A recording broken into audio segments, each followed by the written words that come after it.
তাহলে আজকের পড়াটা হচ্ছে আমাদের wonders of the ancient world, মানে আদিম জগতের বিস্ময় বা আদিম যুগের বিস্ময়। তাহলে আমরা যেটা পড়ি, Amina was sitting in her bed when her mother entered her room. আমরা খেয়াল করি এখানে দুটো সেন্টেন্সকে হোয়েন দ্বারা যুক্ত করা হয়েছে না? এটা একটা কম্পাউন্ড সেন্টেন্স এবং এই সেন্টেন্সের মধ্যে আবার দুটো টেন্স আছে। একটা টেন্স হচ্ছে আমিনা ওয়াজ সিটিং, আমিনা হচ্ছে সাবজেক্ট, তারপরে হেল্পিং ভার্ব আছে ওয়াজ, ঠিক আছে, তারপরে ভার্বের সাথে আইএনজি যোগ আছে। এখন যদি রাইট ফর্ম অফ ভার্ব আমরা পড়ি, যদি এখানে ওয়াজ দেওয়া থাকে আর এখানে শিট দেওয়া থাকে, কেন হবে বলো তো? এই যে ওয়াজের জন্য, ঠিক আছে। আবার মনে করো এভাবে দেওয়া আছে যে Amina was sitting in her bed when her mother দিয়ে এন্টার দেওয়া আছে। এখানে যে এন্টার্ড হবে, এই এন্টারটা কোন যুক্তিতে হবে? ওই যে এখানে ওয়াজ দেওয়া আছে না, ওয়াজ সিটিং, পাস্ট দেওয়ার কারণে এখানে এটা পাস্ট হয়ে যাবে। আমার কথাটা বুঝো না অনেকে মনে হয়। এখানে কিন্তু এটা past continuous tense, Amina was sitting in her bed.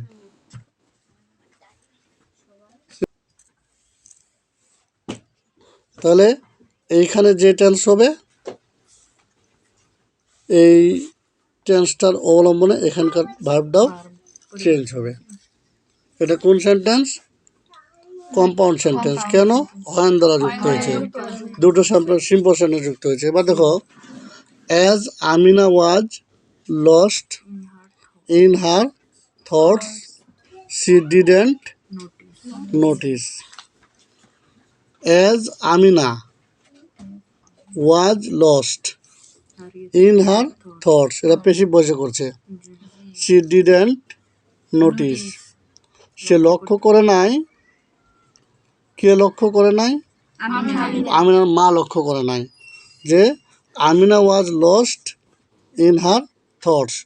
Amina মানে চিন্তার অন্য জগতে চলে গেছে আর কি, এটা তিনি কখনো কল্পনা করেন নাই, তার মা। Therefore it startled Amina when her mother spoke, মানে এবার ফিরে আসছে আর কি, সম্বিত ফিরে পেয়েছে, ঠিক আছে, যখন তার মা কথা বলছে। এখানে দেখো এটা কিন্তু কম্পাউন্ড সেন্টেন্স, হোয়েন দিয়ে যুক্ত আছে না? একটা হার মাদার স্পোক আর ইট,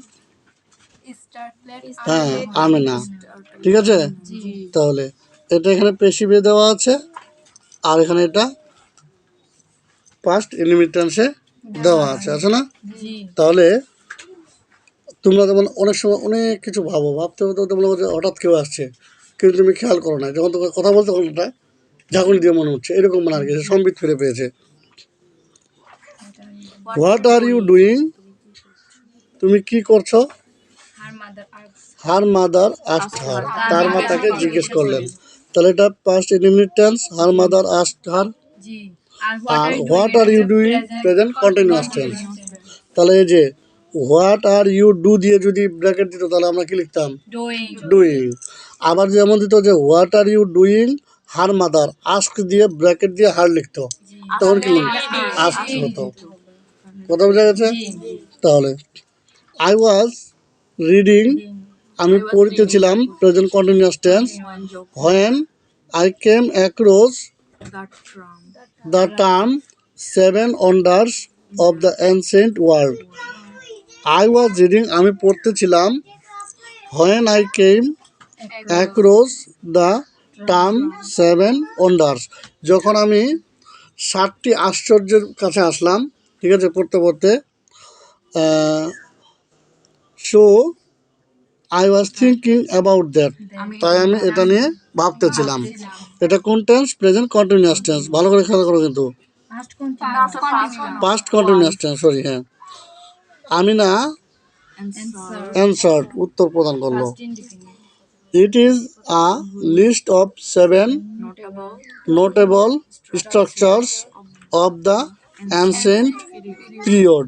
মাদার সেড, মা বললেন। তাহলে কি বলছে? It is a list of 7 notable, উল্লেখযোগ্য, নোটেবল মানে উল্লেখযোগ্য, 7টি উল্লেখযোগ্য স্থাপত্য কৌশলের লিস্ট, তালিকা, যেগুলো কি কোন পিরিয়ডের? অ্যানসিয়েন্ট মানে হচ্ছে আদিম পিরিয়ড বা প্রাগৈতিহাসিক পিরিয়ড, আগের যুগের। মাদার বললেন।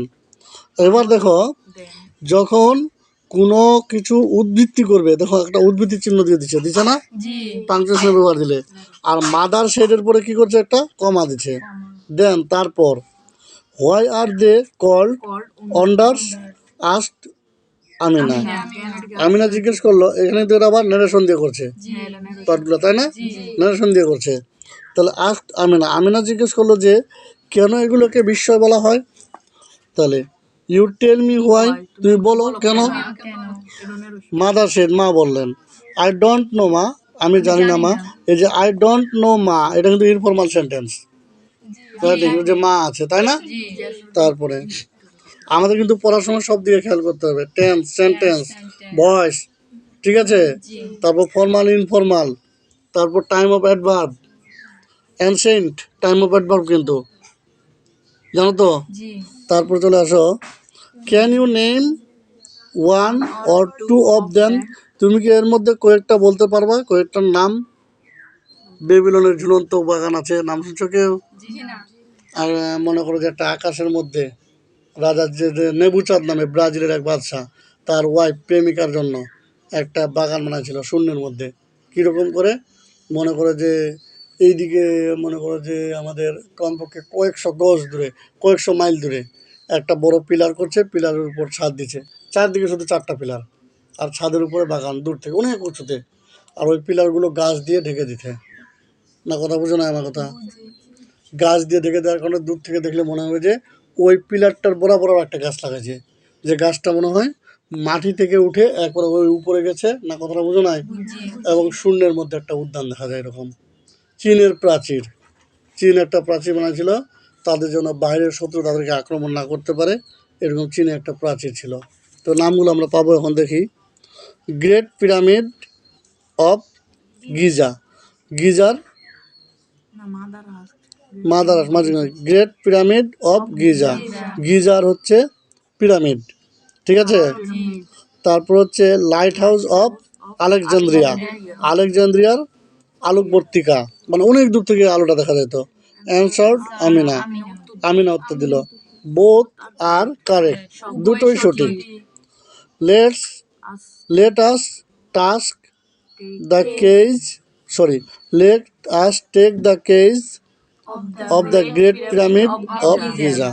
চলো এখন আমরা এই গিজার কাহিনী নিয়ে আলোচনা করি। তাহলে এখানে যদি আমরা টাইম অফ অ্যাডভার্বগুলো খুঁজে বের করি, Amina was sitting in her bed when her mother enter the room. হোয়েনটা কি হয়? টাইম অফ অ্যাডভার্ব, তখন তার মা ছিল, তাই না? তারপরে as Amina was lost her thoughts she didn't notice, therefore in startled Amina when her mother spoke. What are you doing? Her mother asked her. I was reading when I came across the learned 7 wonders of the ancient world. So I was thinking about that. Amina answered, it is a list of 7 notable structure of the ancient period. Period হবে না? হবে না? Mother said, দেন তখন, এটা হয়ে মনে হয়। Why are they called wonders asked Amina, you tell me why. Mother said, I don't know মা,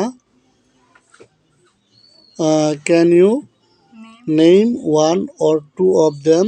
mother asked, great pyramid of Giza, lighthouse of Alexandria, answered Amina. Both are correct. Let us take the case of the Great Pyramid of Giza. ঠিক আছে?